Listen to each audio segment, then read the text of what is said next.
of Ma'am, share it on screen. And before that, if you want to ask any kind of doubt from the previously discussed topic, then you can. Yes, Paridi? Ma'am आपने discuss करने के लिए बोला था ना assignment first chapter का.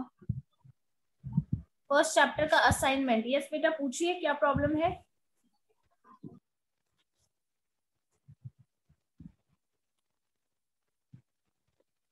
First chapter assignment. If there is any problem, is there any question जो नहीं समझ में आ रहा है, कोई डाउट है, पूछ सकते हैं बेटा.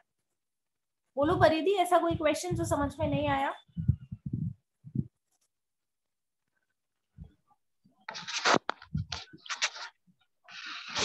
Ma'am question 4.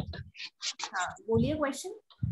Ma'am management is considered as a full fledged profession. Do you agree with this statement? Give reason. Ma'am इसमें नो आएगा या यस? मैम नो होगा ऑब्वियसली आपके मैनेजमेंट नोट्स इज के according. Considered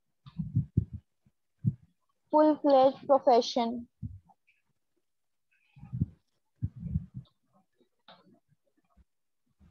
your voice is not so clear. एक बार दोबारा repeat करो. Management is considered as a full-fledged profession. Do you agree with this statement?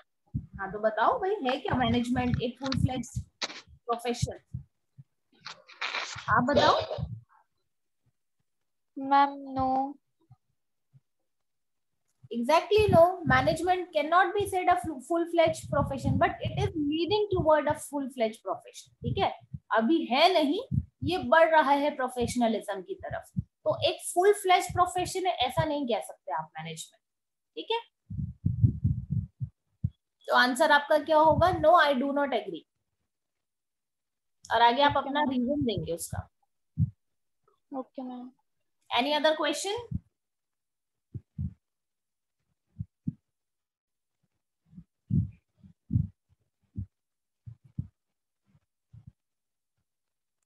No one? ऐसे तो बेटा सिंपल ही है, ऐसा कुछ नहीं है. असाइनमेंट में मैंने आपको आई गेस 8 to 9 क्वेश्चंस दिए हैं और वो आपके चैप्टर से ही रिलेटेड है. आप अपनी बुक कंसिडर करें जो मैंने आपको रेफर की है, जो रेफरेंस बुक आपको मैंने सजेस्ट किया है पूनम गांधी, उसी से आप ये क्वेश्चंस देखें, सॉल्व करें. ठीक है, चैप्टर पढ़ा है अच्छे से, एक बार कोशिश करो, सब समझ में आएगा. और अगर नहीं आता है तो प्लीज पूछिए अपने डाउट्स. और किसी को कोई डाउट नहीं है या अभी तक असाइनमेंट किया ही नहीं है?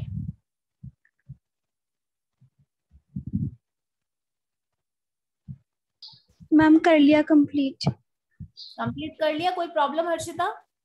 No ma'am. चलिए, वेरी गुड. और अगर जिन बच्चों ने अभी तक मैम मैंने असाइनमेंट भी कर लिया. और किसने कर लिया? दीपिका ने भी कर लिया. Very good Deepika. अगर किसी ने नहीं किया है या आपको असाइनमेंट नहीं मिला है तो आस्क टू योर फ्रेंड्स, और ग्रुप में भी वी हैव ऑलरेडी फॉरवर्डेड. जो भी चैप्टर के असाइनमेंट मिल रहे हैं बेटा साथ के साथ खत्म करो. ऐसा नहीं है आप पेंडिंग छोड़ते जा रहे हो. किसी दिन मैंने कॉपी चेकिंग के लिए बोल दिया और फिर आप डिले करो. इसीलिए बोल रही हूँ बार बार कि असाइनमेंट साथ में करेंगे. Notes and assignment both in your copies. चलिए, आगे चलने से पहले एक और बात जो मुझे आप लोगों से करनी है वो ये है कि आपका 21 जून जो हम इंटरनेशनल योग डे सेलिब्रेट करेंगे, उसके लिए एक एक्टिविटी आप लोगों को दी गई है. Just to send your photos in which you are practicing any yoga आसन. आप कोई भी आसन करते हुए, प्राणायाम करते हुए अपना एक फोटो क्लिक करके और आप सेंड करेंगे. It's compulsory for all. It's an activity. और क्योंकि हम स्कूल में एक्टिविटीज नहीं करवा पा रहे हैं तो बेटा जिस भी प्लेटफॉर्म पे पॉसिबल है it should be done. And you should be cooperative because your teachers are doing. अकेले आप लोग नहीं है, जो अदर स्टूडेंट्स हैं 6 to 10th देख लीजिए, वो सारे बच्चे कर रहे हैं एक्टिविटी. तो फिर हमें क्या प्रॉब्लम है? एक फोटो ही तो क्लिक करना है भाई. घर पे एक फोटो क्लिक करके भेज दो. वीडियो बनाने के लिए भी नहीं बोला जा रहा आप लोगों को.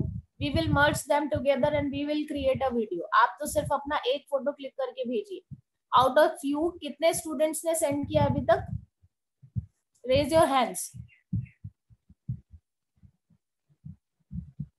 ऐसा कोई है स्टूडेंट इस टाइम पर अभी कॉमर्स क्लास में जिसने अपना पिक्चर सेंड कर दिया है एक्टिविटी के लिए? कोई नहीं होगा, है ना? That's really very disappointing. Don't do that. एक फोटो है और आज की डेट में क्लिक करके आप भेजेंगे, यस और नो? गेटिंग? Yes ma'am. बस एक पिक्चर ही तो क्लिक करना है बेटा. एक छोटा सा प्राणायाम का पोज ले लो, इतने सारे पोजेस हैं जो भी आप कर सकते हैं इजीली, वो करके और आप सेंड कर दीजिए. एंड आई एम होपिंग आप लोग सुन रहे हैं और ये चीज समझ में भी आ रही होगी. तो मैं ऐसा एक्सपेक्ट कर रही हूँ ज्यादा से ज्यादा बच्चों के फोटोज आज इवनिंग तक पहुंच जाएंगे मैम के पास. It does not look good जब कोई मुझे ये बोलेगा कि आपके क्लास के बच्चे नहीं भेज रहे हैं, ये लोग एक्टिवली पार्टिसिपेट नहीं कर रहे हैं. I don't like that. ठीक है, तो प्लीज सेंड करें, सबके लिए है, कंपलसरी है. ठीक है बेटा, चलिए अब आगे कंटिन्यू करते हैं हम. We were on the principle of management where we are going to discuss the Fayol's principle of management. तो Fayol's ने principle of management क्या दिए हैं देखिए. I'm going to share it on screen and let me know, is it clearly visible up to you?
Is it visible up to all?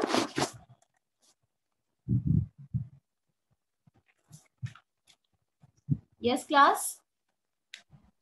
Yes, ma'am. Okay, fine बेटा.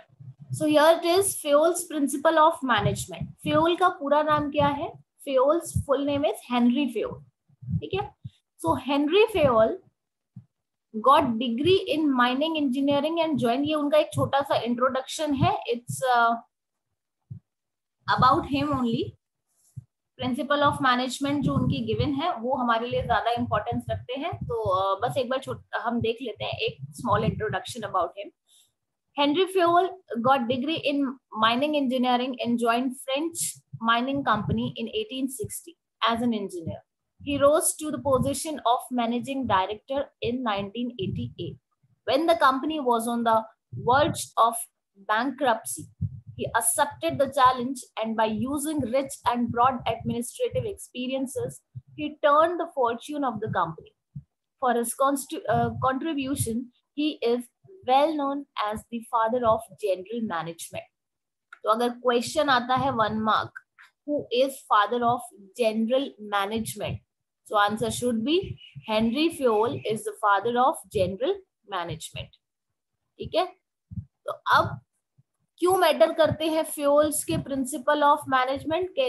We can easily understand कि जिस company में वो as managing director work कर रहे थे, that company was on the verge of bankruptcy. Company पूरी तरीके से क्या होने वाली थी? बैंकरप्ट होने वाली थी. एंड इन दैट केस उन्होंने वो चैलेंज को एक्सेप्ट किया और by using the plans what he made to come out from the situation, और उनके वो सारे प्लान्स क्या हुए? वर्क किए, जिसकी वजह से कंपनी का जो लक है, फॉर्च्यून है, वो क्या हो गया? चेंज हो गया. सो उन्हीं को जो जो चीजें उस वक्त उन्होंने प्रैक्टिस की, जो प्लान्स उन्होंने फॉर्म किए, एग्जीक्यूट किए, इम्प्लीमेंट किए, और उसके थ्रू जब कंपनी को सक्सेस अचीव हुई, उन्हीं रूल्स को, उन्हीं लॉज को उन्होंने क्या बनाया, प्रिंसिपल ऑफ मैनेजमेंट बनाया। ये उनके पर्सनल एक्सपीरियंस पर बेस्ड है, प्लस ये क्या है, प्रूव्ड है। प्रिंसिपल ऑफ मैनेजमेंट कैसे है, एक्सपेरिमेंट बेस्ड है, प्लस इनका एक सॉलिड प्रूफ है, लॉजिकल है। सो Henry fuels 14 principle of management as these are given below. First is division of work.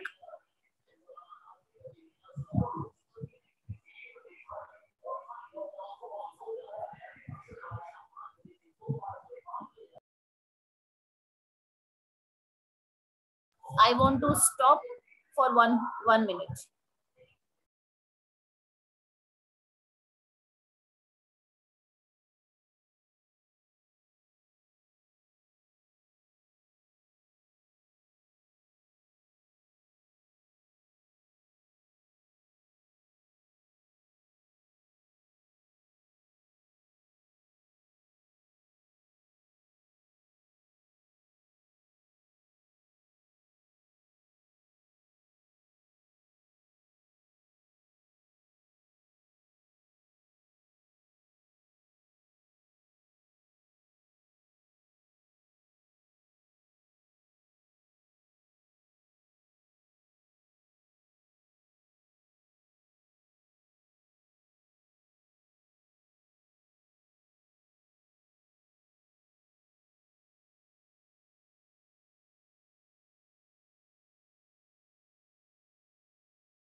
Yes, am I audible? Yes, ma'am. Okay, fine, better. So here it is. We were talking about the Henry Fayol's principle of management, out of which first one is division of work.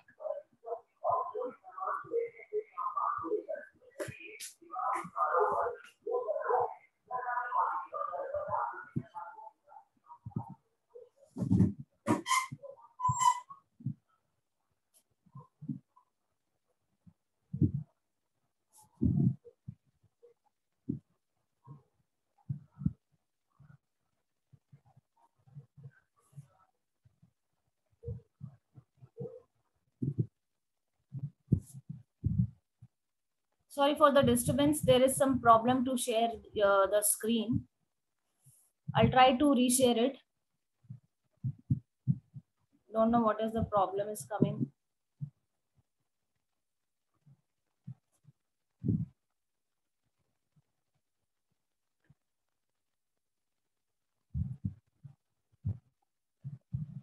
Okay, fine. Is it clearly visible now? Yes, ma'am. Okay, fine, beta. चलिए continue करते हैं. First is division of work. Another one is authority, discipline, unity of command, unity of direction, then order, scalar chain, centralization, remuneration, interest, equity, stability, initiative, asperity corps. What these are? These are the total 14 principles of management which are given by Henry Fayol. So in the field of management, if a company or an organization does follow these principles, definitely they will lead towards the success or growth of the organization. These are the principle of management which are used by Henry Fayol himself. और उसका result उन्होंने क्या देखा कि उनकी company का जो Fortune है दैट गेट्स चेंज. जहां कंपनी बैंकरप्ट होने वाली थी वहां कंपनी बैंकरप्ट होने से बच गई और सक्सेस की तरफ उन्होंने लीड किया. So one by one we'll discuss about these principle of management. Firstly, we are starting with the division of work. Division of work is very, very important principle of management, because when we talk about an organization or a company working on a large scale, they are involved in any kind of production activity, supplying and all. अगर कोई भी बड़ी industry है, company है, there are lots of work to do. Burden of work होता है. Number of employees are there who are working together. So it will be very difficult for the company what work should be done by whom, to whom the responsibility should be given, who is more efficient, who will do that work best manner. ये सारी चीजें ये हम decide करते हैं या इन्हें हम सॉर्ट आउट कर सकते हैं by using the principle of management, and which is division of work. Division of work का मतलब है कि काम को डिवाइड करना into small task instead of assigning the whole work to the one person. अब अगर किसी एक को आप पूरी रिस्पॉन्सिबिलिटी दे दोगे तो डेफिनेटली आपकी जो डिपेंडेंसी है वो उस पर्सन के एक्शन पर डिपेंड करेगी. अकेला पर्सन जिसको कि आपने सारी रिस्पॉन्सिबिलिटी देती, अगर वो पर्सन कहीं भी एफिशिएंटली वर्क नहीं करता या केयरलेसनेस दिखाता है तो आपने जो टारगेट डिसाइड किया है आप उसको कभी अचीव नहीं कर पाएंगे. या हो सकता है due to burden of work वो उस काम को एफिशिएंटली या इंटरेस्ट के साथ में ना कर पाए क्योंकि वर्क बर्डन होगा. सो इट्स बेटर किसी एक पर्सन को ड्यूटी असाइन करने से अच्छा है कि हम काम को छोटे छोटे टास्क या यूनिट्स में डिवाइड कर दें. So when a person is performing a part of job again and again, he will become perfect and specialized. आप डिसाइड कर लेते हैं कि इस पर्सन को मैं ये वाला काम दे दूं, किसी को मैं सुपरविजन का काम दे दूं. बेसिकली आप जब किसी एक पर्सन को एक ही तरह की रिस्पॉन्सिबिलिटी देते हैं करने के लिए तो उस वर्क फील्ड में, उस एरिया ऑफ ऑपरेशन में वो क्या हो जाता है, स्पेशलाइज्ड हो जाता है, स्किलफुल हो जाता है. क्योंकि बार बार क्या करता है, आपने सुना ही होगा, practice makes a man perfect. अगर आप जितनी बार किसी काम को करेंगे उतना ही आपकी प्रैक्टिस में वो वर्क आएगा और उतना ही आप उसमें पॉलिश्ड हो जाएंगे.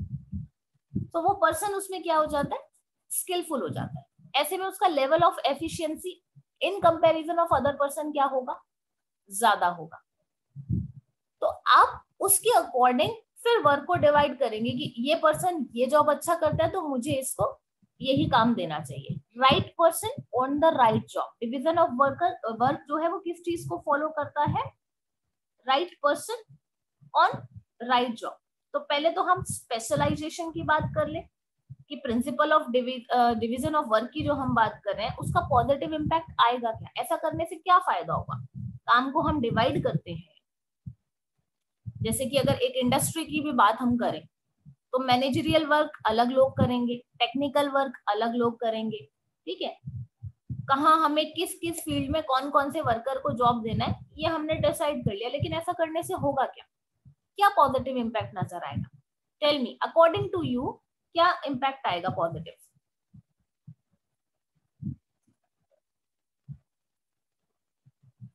क्यों लगता है आपको कि डिवीजन ऑफ वर्क होना चाहिए, क्या फायदा है डिवीजन ऑफ वर्क. एक ही पर्सन पे बर्डन ना पड़े. और मैम इससे एफिशिएंटली और इफेक्टिवनेस हो जाएगा पूरा. सबसे बड़ी बात यही है कि काम जो होगा वो कैसा होना चाहिए. आप क्या चाहेंगे, ग्रोथ ही चाहते हैं ऑर्गेनाइजेशन की. और ग्रोथ पॉसिबल कैसे है कि जो आपने टाइम डिसाइड किया है उसमें आपका काम हो जाए, प्लस आपकी जो कॉस्ट हो रही है, कॉस्ट आती है काम को करने की, वो कैसी होनी चाहिए, मिनिमम हो, लीस्ट कॉस्ट में मैक्सिमम वर्क हो और with in the limited time हो. तो डिवीजन ऑफ वर्क यानी कि अगर आप पहले से डिटरमिन कर देंगे कि कौन से पर्सन को कौन सा काम करना है तो whenever the work will be performed by the employees, there will be no shuffle, there will be no creation of mess. कोई मेस क्रिएट नहीं होगा, कंफ्यूजन क्रिएट नहीं होगा, क्योंकि सबको पता है मेरी क्या रिस्पॉन्सिबिलिटी है, मुझे कौन सी ड्यूटी परफॉर्म करनी है. If it is clearly assigned to each and every employ, ये प्री डिसाइडेड होगा तो काम करना आसान हो जाएगा और आप within the certain period of time अपना काम पूरा कर पाएंगे. यानी कि इफेक्टिव तो हुआ एंड एफिशिएंटली भी होगा, क्योंकि आपने right person on right job appoint किया है. जिसको जो काम अच्छे से आता है उसको वही काम दिया आपने. सो पॉजिटिव इम्पैक्ट क्या होंगे? पहली बात स्पेशलाइजेशन, और दूसरी बात कि एफिशिएंसी को इम्प्रूव करता है. ठीक है. अगर डिवीजन ऑफ वर्क नहीं किया जाता, यानी कि प्रिंसिपल ऑफ मैनेजमेंट जो आपका है डिवीजन ऑफ वर्क, अगर कहीं भी उसको हम यूज नहीं कर रहे हैं या violation of this principle of management कर रहे हैं, तो उसका इम्पैक्ट क्या हो सकता है? अब जो पॉजिटिव इफेक्ट आया था उसको नेगेटिव में कन्वर्ट कर दो. पहली बात, अगर डिवीजन ऑफ वर्क नहीं होगा तो आपको यही नहीं पता किसको क्या काम करना है, सब मिलजुल कर अपनी मर्जी से कोई भी काम कर रहे हैं, तो हो सकता है रिपीटिशन ऑफ वर्क हो जाए. दो लोग एक ही काम करने लग गए, उन्हें पता ही नहीं है कि ये मुझे नहीं करना या ये कोई और काम कर रहा है. अगर इस तरीके का कोई कोऑर्डिनेशन नहीं है, क्योंकि डिवीजन ऑफ वर्क नहीं हुआ, वो नहीं होगा, तो हो सकता है आपका वर्क जो एफिशिएंटली होने वाला था उसकी एफिशिएंसी क्या होगी? कम होगी. तो lack of efficiency. Secondly, specialization की हम बात कर रहे थे, राइट पर्सन राइट जॉब की, या एफिशिएंट पर्सन को एफिशिएंट वर्क करवाने से हम चाह रहे थे कि एक राइट पर्सन उस राइट जॉब को करे.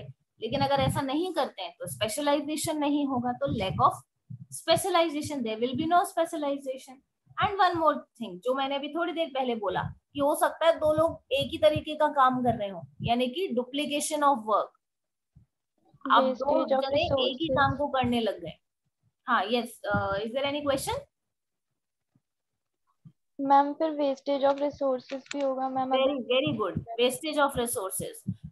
अगर आप दो लोग एक ही काम कर रहे हैं और आपको, पहली बात, रिसोर्सेज कैसे होते हैं? लिमिटेड हैं आपके पास. अब अगर दो लोग उनको यूज करें अपने अपने बेसिस पर, डेफिनेटली वो वेस्टेज ही है. रिपीटिशन ऑफ वर्क हो रहा है तो उसका मतलब क्या है? वो वेस्टेज ही है. तो division of work is important, क्योंकि ऐसा करने से स्पेशलाइजेशन क्रिएट होगा, ऐसा करने से आपका जो वर्क है वो इफेक्टिवली होगा और एफिशिएंटली होगा. अगर हम वायलेशन करते हैं इस प्रिंसिपल ऑफ मैनेजमेंट का, तो हमें ये लॉसेस फेस करने को मिल सकते हैं. लैक ऑफ स्पेशलाइजेशन हुआ, लैक ऑफ एफिशिएंसी हुआ, या रिपीटेशन ऑफ वर्क होने का या वेस्टेज ऑफ रिसोर्सेज होने का खतरा रहता है. ठीक है. Is that clear up to all? कोई प्रॉब्लम है डिवीजन ऑफ वर्क में? समझ में आया? Yes ma'am. Yes ma'am.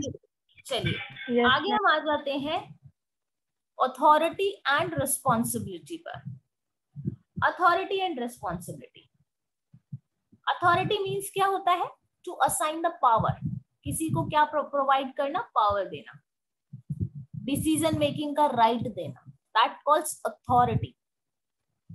मैंने किसी को क्या बना दिया? मैनेजर बनाया. अब वो मैनेजर का काम है कि अपने नीचे जो सबऑर्डिनेट्स हैं उनको ड्यूटीज असाइन करना, उनके वर्क्स को मैनेज करना, उनका काम देखना, ये उस मैनेजर का काम है. So what I am giving to that person to whom I made manager, मैं उसको ये अथॉरिटी दे रही हूँ, यानी कि मैं उसे डिसीजन मेकिंग का राइट दे रही हूँ. ठीक है. So authority means power to take decision. Responsibility का मतलब आप किसी को ड्यूटीज असाइन कर रहे हैं, ऑब्लिगेशन दे रहे हैं, एक टाइम लिमिट में इस काम को मुझे पूरा करके दो. सो what I am doing here? I am giving a responsibility. तो अथॉरिटी और रिस्पॉन्सिबिलिटी जो है, उन दोनों के बीच में क्या होना चाहिए? बैलेंस होना चाहिए अकॉर्डिंग टू द फ्योल. ये भी प्रिंसिपल ऑफ मैनेजमेंट का एक इंपॉर्टेंट पार्ट है कि अगर अथॉरिटी और रिस्पॉन्सिबिलिटी की बात करें तो दोनों के बीच में बैलेंस होना चाहिए. ना तो अथॉरिटी रखने वाला पर्सन उस चीज का एडवांटेज ले कि मेरे पास अथॉरिटी, मैं जिससे चाहूं जो काम कराऊं, ऐसा नहीं होना चाहिए. क्योंकि अगर आपके पास में अथॉरिटी है इसका मतलब ये नहीं है आप एक ही पर्सन को 10 तरीके की रिस्पॉन्सिबिलिटी दे दो। ऐसे में वो पर्सन क्या होगा, क्या वो रिस्पॉन्सिबिलिटी को फुलफिल कर पाएगा? नहीं कर पाएगा। उसके सामने प्रॉब्लम आएगी कि सिर्फ मुझे ही रिस्पॉन्सिबिलिटी दी जा रही है या मुझ पर बर्डन ऑफ वर्क डाला जा रहा है, मैं कैसे पॉसिबल है इतने कम टाइम में इस रिस्पॉन्सिबिलिटी को पूरा करूं। ठीक है, तो दोनों के बीच में, अथॉरिटी और रिस्पॉन्सिबिलिटी के बीच में एक बैलेंस मेंटेन होना चाहिए। Without matching responsibility or authority, they will not allow the worker to complete his job on time. Possible ही नहीं है, excess of work हो जाएगा तो कैसे करेगा person? So an organization should build safeguards against misuse or abuse of managerial power. गलत फायदा नहीं उठाना चाहिए अपनी मैनेजरियल पावर का। आप मैनेजर हो, आपको जो अपने सबऑर्डिनेट्स हैं उनको साथ में लेके चलना है। आपको इंस्टीट्यूशन की ग्रोथ के साथ उन एम्प्लॉयज के पर्सनल ग्रोथ पर भी ध्यान देना है। सो मैनेजर के पास में जो मैनेजरियल पावर है उसका मिसयूज नहीं होना चाहिए, और ना ही एम्प्लॉयज को ये चाहिए कि वो मैनेजर को क्या करें, चैलेंज करें। So manager should have the right to punish the subordinate for wilfully not obeying a legitimate order, but only after sufficient opportunity what has been given to subordinate for giving his or her argument.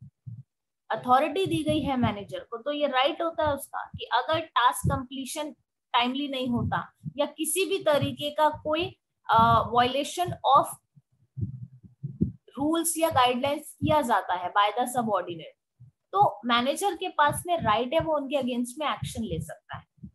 ठीक है, चलिए, अगर principal of management में से ये authority और responsibility को हटा दिया जाए तो क्या रिजल्ट देखते हैं, क्या होगा?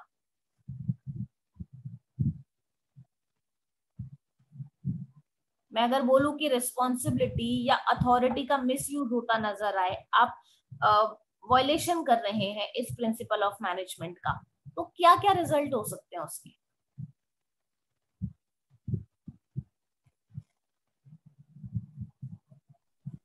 कोई भी टास्क टाइम पे कंप्लीट नहीं होगा। ठीक है, एनीथिंग एल्स?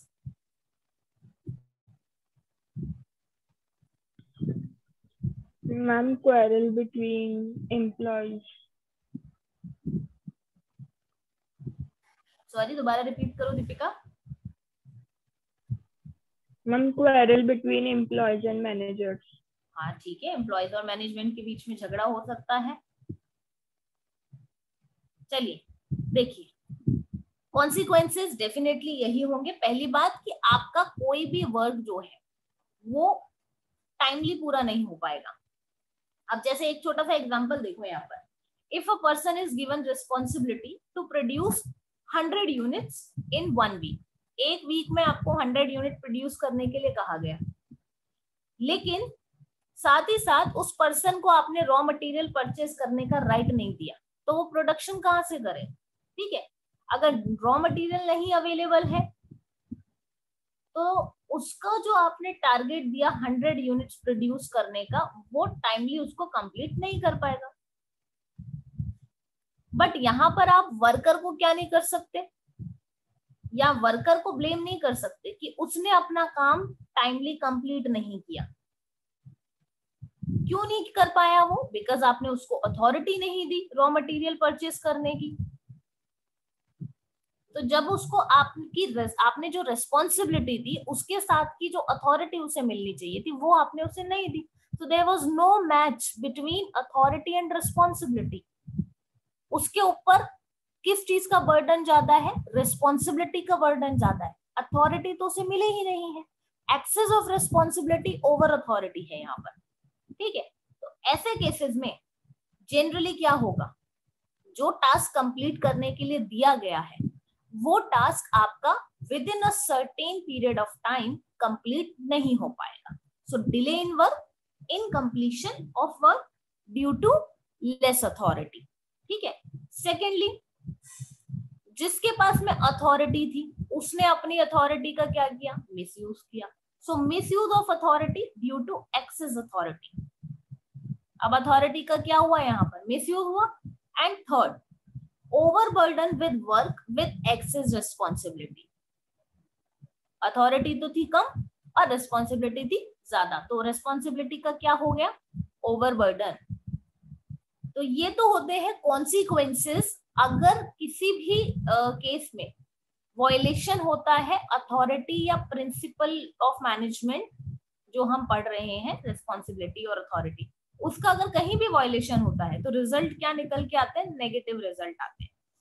पॉजिटिव इफेक्ट क्या होगा, अगर ये अप्लाई किया जाता है किसी भी ऑर्गेनाइजेशन में, तो बस आप जो भी कॉन्सिक्वेंसेस हैं उसको पॉजिटिव में कन्वर्ट कर दीजिए. एक तो आपका वर्क जो असाइन किया गया वो टाइमली कंप्लीट हो जाएगा, दूसरी बात मिसयूज नहीं होगा अथॉरिटी का, और तीसरी बात रिस्पॉन्सिबिलिटीज जो है उनको पूरा करने में किसी तरीके की कोई प्रॉब्लम नहीं आएगी. ठीक है. So it is about the second principle of management given by Fayol, which is authority and responsibility. क्या यहाँ पे कोई प्रॉब्लम है जो कुछ समझ में नहीं आया हो?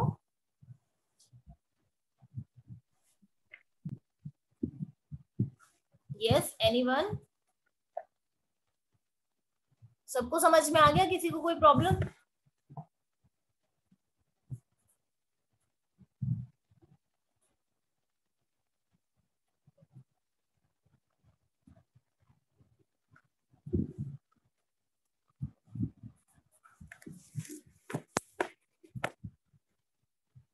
Nobody is speaking up. Am I audible ना? एक तो तुम लोग रेस्पॉन्स नहीं करते तो मुझे क्या पता चलेगा. यस मैम बेटा, क्लियर है. क्लियर है? Yes ma'am, yes ma'am. Okay बेटा. चलिए नेक्स्ट पर आएंगे हम, विच इज डिसिप्लिन. डिसिप्लिन का मतलब क्या है? डिसिप्लिन का मतलब तो हम सब जानते हैं कि अगर आप जितने भी कोड ऑफ कंडक्ट बनाए गए हैं ऑर्गेनाइजेशन में, to be followed by superior, to be followed by subordinates, to be followed by each and every employee, अगर वो सब इन सारे कोड ऑफ कंडक्ट गाइडलाइंस को फॉलो कर रहे हैं, so they all are working in a proper discipline.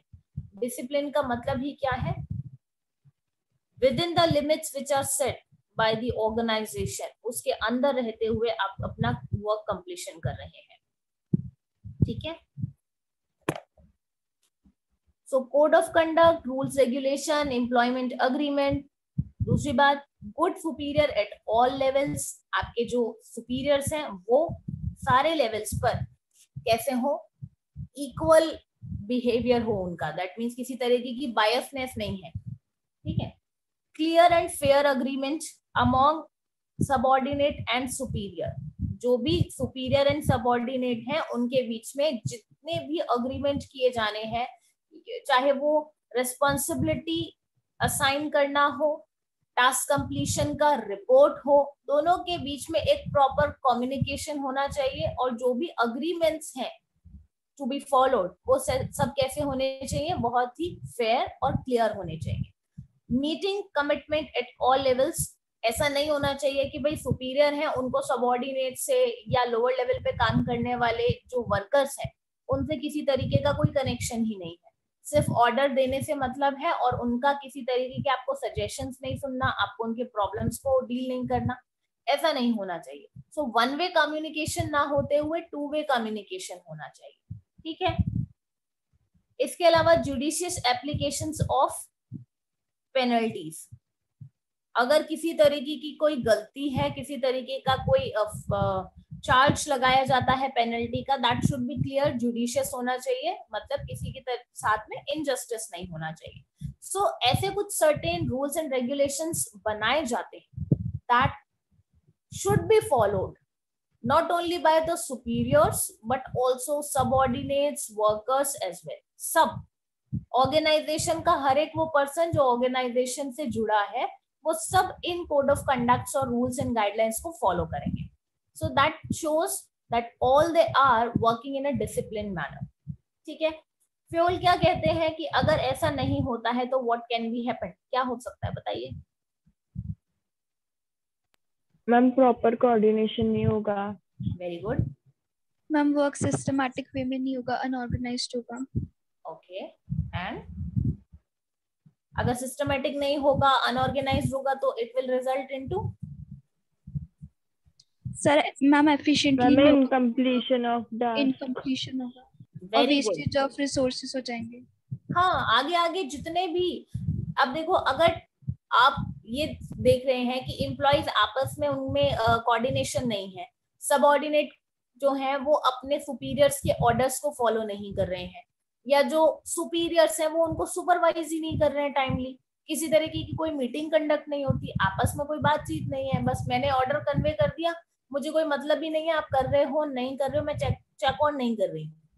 और ऐसे ही आप लोग हो कि ठीक है इन्होंने ऑर्डर दे दिया, चेक करने तो आएंगे नहीं, हम भी अपना काम नहीं करते, तो दोनों ही अपने अपने वर्क से पीछे हट रहे हैं। So there will be delay in the work completion, होगा नहीं होगा, there is no guarantee. Secondly, अगर ऐसा होता है तो मिसमैनेजमेंट होगा। थर्डली, आपके जो रिसोर्सेज हैं उनका वेस्टेज होगा।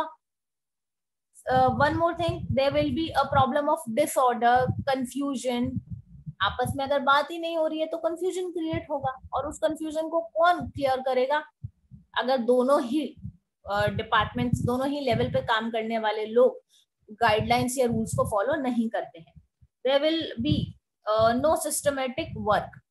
ठीक है, तो these can be said the negative consequences of the violation of principle of management. And कौन सा प्रिंसिपल ऑफ मैनेजमेंट? डिसिप्लिन। ठीक है, अगर डिसिप्लिन का कहीं भी वायलेशन होता है तो इस तरीके की प्रॉब्लम्स जो है वो ऑर्गेनाइजेशन या एंटरप्राइज को फेस करनी पड़े। But if in case that followed by all the workers, all the employees at every level of the organization, what can be the positive effects of it? क्या positive effect या outcome होंगे इसके?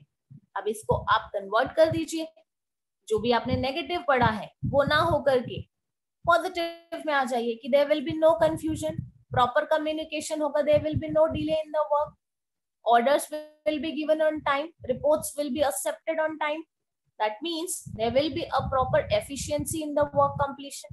ठीक है, इसके अलावा आप बात करते हैं सिस्टमेटिक होगा आपका पूरा वर्क, एक प्रॉपर ऑर्डर है, सीक्वेंस है, that is followed by all, so definitely work भी उसी प्रोसेस के अकॉर्डिंग कैसा होगा, सिस्टमेटिक मैनर में होगा, ऑर्गेनाइज मैनर में होगा। ठीक है, clear up to all?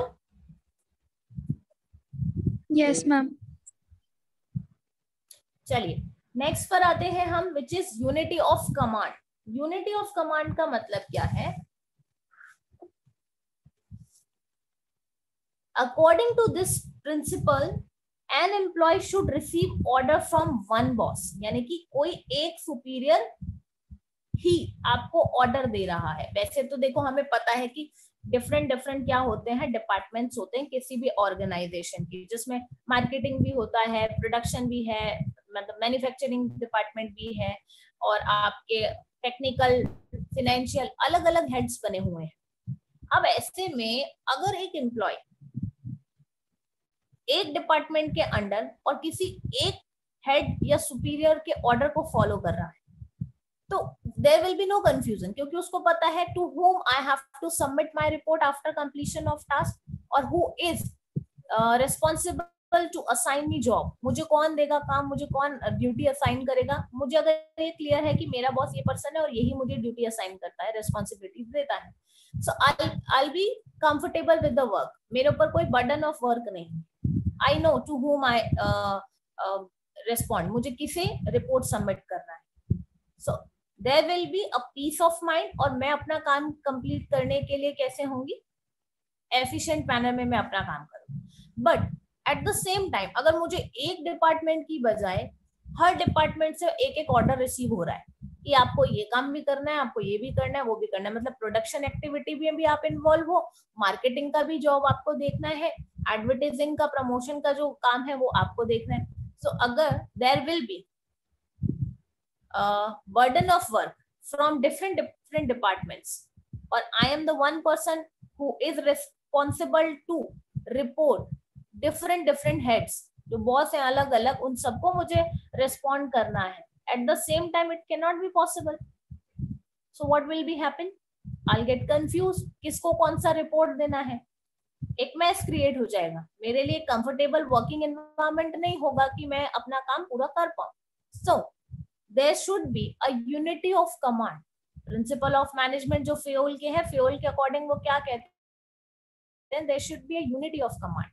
Whatever the order given by superior to subordinate, there will be a one way. That means आप दो लोगों के बीच में ये जो वर्क चल रहा है उसमें इन्वॉल्वमेंट नहीं होना चाहिए किसी और सुपीरियर का. एक ही सुपीरियर एक ही एम्प्लॉय को क्या दे रहा है? ऑर्डर दे रहा है. ठीक है, तो आप किसी एक हेड ऑफ डिपार्टमेंट के अंडर में काम कर रहे हैं, 10 लोग आपको ऑर्डर देंगे तो आप काम नहीं कर पाएंगे. देखो एक छोटा सा एग्जांपल लेते हैं इसका. If employees of production department is asked to go slow in production to maintain quality standard by the production incharge, and अब देखो प्रोडक्शन इंचार्ज ने क्या कहा एम्प्लॉयज को, जो भी प्रोडक्शन डिपार्टमेंट के एम्प्लॉयज है उन्हें कहा कि प्रोडक्शन को कैसा मेंटेन करना है? Go slow with the production. क्यों? ताकि हम क्वालिटी गुड्स बनाएं. ऐसा नहीं है कि फास्टर प्रोडक्शन के चक्कर में और क्वालिटी को भूल जाए. आप तो क्वालिटी ऑफ गुड प्रोड्यूस करिए और स्लो प्रोडक्शन रेट रखिए. ठीक है, ये कौन कह रहा है? प्रोडक्शन डिपार्टमेंट का इंचार्ज कह रहा है. Now at the same time, sales in charge instruct the employees to faster production. अब सेल्स डिपार्टमेंट का इंचार्ज क्या कह रहा है कि प्रोडक्शन क्या करो? फास्टर करो. हमें क्या करना है? डिमांड फुलफिल करनी है. ठीक है, so the production to meet the pending order, ताकि जो भी हमारे पेंडिंग ऑर्डर है हम उनको पूरा करें. अब इस सिचुएशन में एम्प्लॉयज क्या करेंगे? सेल्स डिपार्टमेंट के इंचार्ज की बात माने या प्रोडक्शन डिपार्टमेंट के इंचार्ज की बात माने? क्या करें? दोनों जगह से फंस गए, क्योंकि ऑर्डर अब उनको कहां से मिल रहे हैं? दो डिफरेंट डिपार्टमेंट से मिल रहे हैं और एम्प्लॉइज को तो दोनों काम देखने हैं. क्या करेंगे? So in that case there will be a confusion among the workers. और अगर ऐसा होता है तो that will result into negative. और क्या रिजल्ट होगा? पहली बात तो एम्प्लॉइज के माइंड में कंफ्यूजन होगा कि बात किसकी माननी है, प्रोडक्शन इंचार्ज की बात सुने या हम सेल्स इंचार्ज की बात सुने. तो it will create confusion. Secondly, subordinate will get a chance to escape from his responsibility by giving excuses. अब उनके पास में मौका है, वो क्या बोलेंगे? अगर प्रोडक्शन नहीं करते या धीरे प्रोडक्शन करते हैं, स्लो रेट पे करते हैं, सेल्स इंचार्ज उनसे जवाब मांगेगा और वो जवाब में क्या बोलेंगे कि हमें प्रोडक्शन इंचार्ज ने कहा था due to quality production we should go with the slow rate of production. अगर वर्क करते हैं और क्वालिटी को भूल जाते हैं तो प्रोडक्शन डिपार्टमेंट के इंचार्ज उनसे जवाब मांगेगी कि भाई ड्यूटी तो असाइन की गई थी क्वालिटी प्रोडक्शन की, व्हाट यू आर मेकिंग, आप क्या कर रहे हैं? तो वो रेस्पॉन्सिबल है किसके ऊपर डाल देंगे? सेल्स इंचार्ज के ऊपर, कि भाई ऐसा ऐसा ऑर्डर मिला था, हमने इसीलिए ऐसा किया. तो वो अपने काम को करने से बच सकते हैं इन दैट केस, क्योंकि उनके सामने कंफ्यूजन क्रिएट हो रहा है. Third thing is ego clashes होंगे. दो डिपार्टमेंट के हेड्स हैं, दोनों की राय नहीं मिल रही है. ठीक है, एक कहता है फास्टर प्रोडक्शन करो, दूसरा कहता है स्लो करो और क्वालिटी प्रोडक्शन करो. So there will be ego clashes. Fourth one is difficulty in maintaining discipline in the organization. अब अगर इस तरीके के क्वारलसम सिचुएशन आ जाएगी, दो डिफरेंट डिपार्टमेंट के लोग जो हैं वो आपस में टकरा रहे हैं, तो डेफिनेटली किसी भी तरीके का आपका टास्क कंप्लीशन पॉसिबल नहीं है उस केस में, और डिसिप्लिन मेंटेन कर पाना will be very difficult in that situation. ठीक है, so these can be said the consequences on the violation of this unity of command. अब अगर यूनिटी ऑफ कमांड होता है तो क्या पॉजिटिव इम्पैक्ट उसके नजर आ सकते हैं?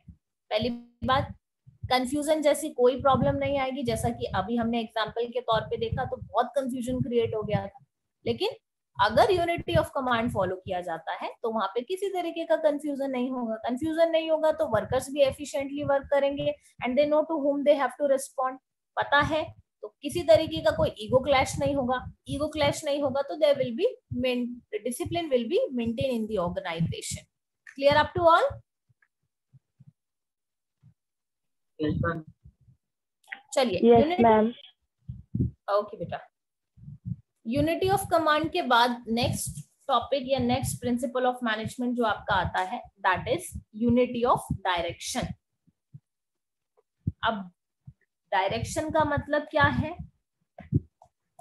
According to this principle there is a statement which is given to work, which is one unit means one plan. That is, the efforts of all the members and employees of organization must be directed towards one direction. That is achievement of common goal. अब organisation के चाहे जितने भी department हैं सबका एक ही target होना चाहिए और वो टारगेट क्या है? completion of common objective of department organization. common objectives जो भी हमारे लॉन्ग टर्म ऑब्जेक्टिव है और बेसिकली क्या होता है? Growth of the organisation.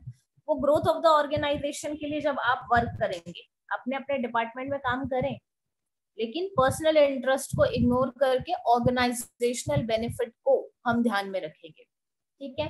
सो एक एग्जांपल यहाँ भी हम डिस्कस करेंगे. According to your book I am taking that example. और हाँ, एक बात और, जब भी आप क्लास ले रहे हैं तो बुक्स बेटा साथ में लेके बैठिए. It will be easy to understand. एक अपनी कॉपी साथ में रखिए और बुक साथ में रखिए. जो पॉइंट हम डिस्कस करते हैं इन वेरी शॉर्ट आप मार्क कर लीजिए अपनी बुक में. इट विल बी बेनिफिशियल, आपके लिए हेल्पफुल होगा. बाद में जब आप रिवीजन वर्क करते हैं तो ये सारी चीजें काम में आती हैं. तो इट्स गुड अगर आप बुक साथ लेकर के बैठे. So unity of direction की अगर मैं बात करूं, there is an example according to your book. I'm going to read it out.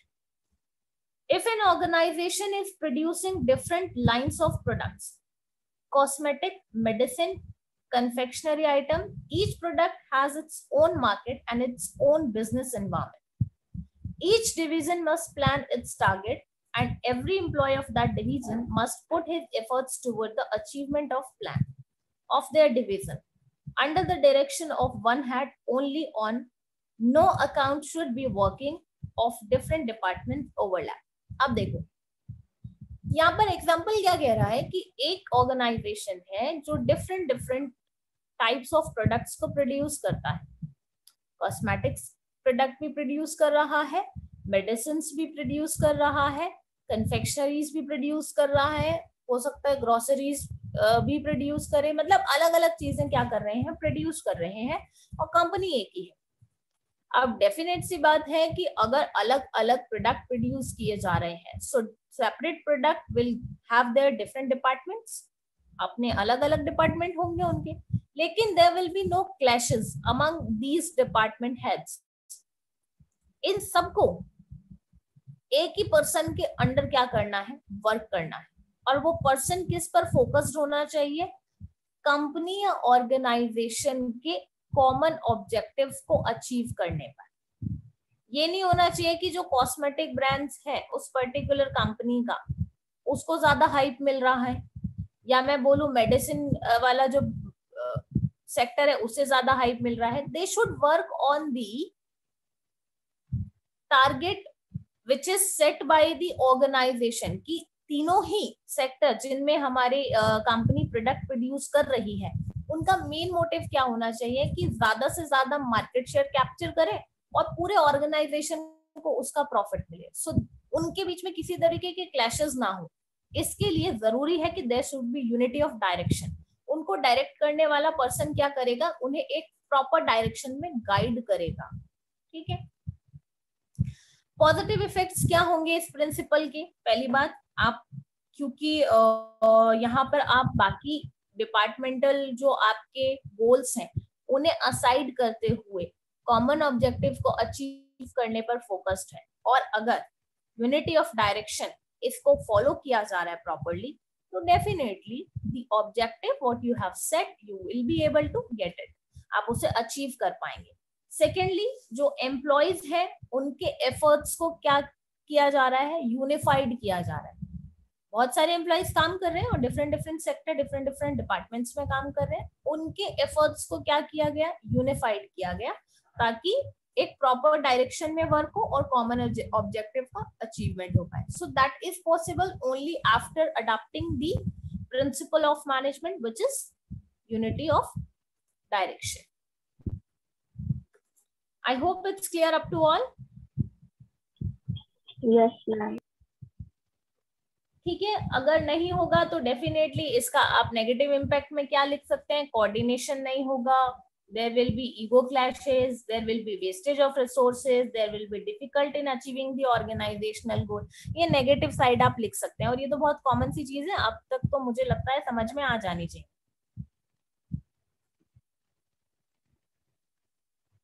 इसके बाद हम नेक्स्ट पर आएंगे which is subordinate of individual interest to general interest, but I think it should be continue in the next class because आपकी जो class का time हो चुका है 10:27 ऑलरेडी. तो एक बार फिर से मैं रिमाइंड करवा दूं आप लोगों को कि एक्टिविटी भेजने के लिए आज इवनिंग तक अपनी पिक्स आप लोग क्लिक कर लें एंड प्लीज पॉजिटिवली सेंड करें to coordinator ma'am. You can send directly to the physical education teacher. ठीक है, प्रवीण सर को भी आप डायरेक्टली फॉरवर्ड कर सकते हैं या आप मुझे फॉरवर्ड कर सकते हैं या ग्रुप पूनम मैम को फॉरवर्ड कर सकते हैं. ठीक है, एंड पॉजिटिवली करें बेटा, क्योंकि हर एक्टिविटी में किस किस का पार्टिसिपेशन है ये सारी चीजें नोटिस होती हैं जब आपके रिमार्क्स भेजे जाते हैं.